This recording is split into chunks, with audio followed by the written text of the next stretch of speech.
So this is my answer to Jesus, the Missing Years by John Prine. This is called Mary, the Submissing Years. It was hot, 100 in the shade, when Mary got a note from this guy named Gabe. She don't remember getting pregnant, but she did. And by all accounts, she turned out one heck of a kid. But walking home from church one day, he just up and disappeared. Maybe he went to find Santa, or maybe he went to get beer. He was just 12 years old, this miracle she carried. It was also confusing. She wasn't even married. So she fled south to Elizabeth, her eldest cousin, who despite her old age also had one in the oven. And in a duplex with a busted cement gnome, well, Chattanooga was as good as home. And that's in Tennessee. There's Barbie lovers and firecrackers and train trackers and Coca-Cola makers and insurance takers and a lot of hot preachers. Sarah bought the brownies, Shauna bought rosé. They almost booked a beach trip, but they didn't have a way. They baked biscuits in daylight for whoever might stop by, but they didn't get a lot of callers at the corner do-or-die. Well, sweet tea was flowing and so were the tears, as Mary lived out her submissing years. Not really free and sure not a boss, just mostly lonely and mostly lost. Because wherever Jesus was and whatever God had in mind, she hoped a boy was out there somewhere having a good time. Because chance just seems to fall out of the sky. And that's if you're lucky and the weather is dry.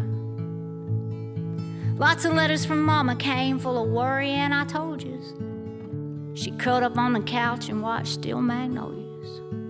She baked a cake and baked a ham. She opened an account on Instagram, because that's what you did back then. Mary was a good old gal. She didn't deserve this shit. She wrote her lines out one at a time, and she didn't complain one bit. She saw Sinead cover Loretta on Saturday Night Live, like every good virgin does. But she spent most of her time just sitting around and wondering where in the hell Jesus was.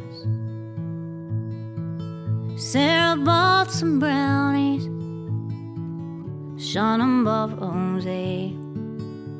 They almost booked a beach trip, but they didn't have a way.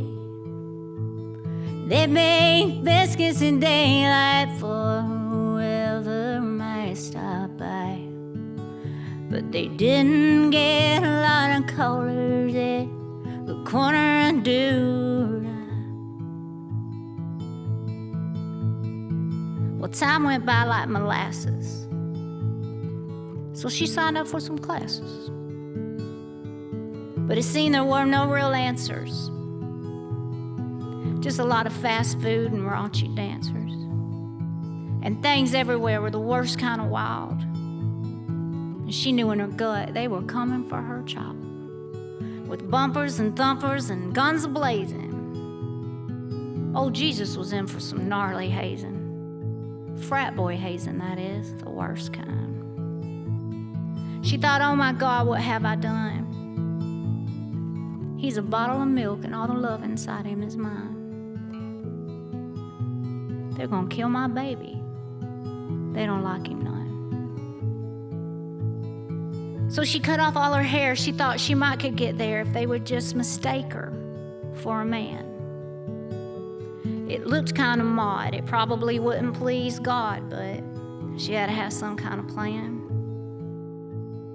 And it turns out there are no fish at the end of a lightning rod. And the worst thing you can grow up to be is the Son of God. And And I'm not sure there's anything anybody can do when people will kill you even when there's nothing wrong with you. So come and gather around me, friends, all my contemporary peers, and I'll tell you all the story of Mary, the submissing years.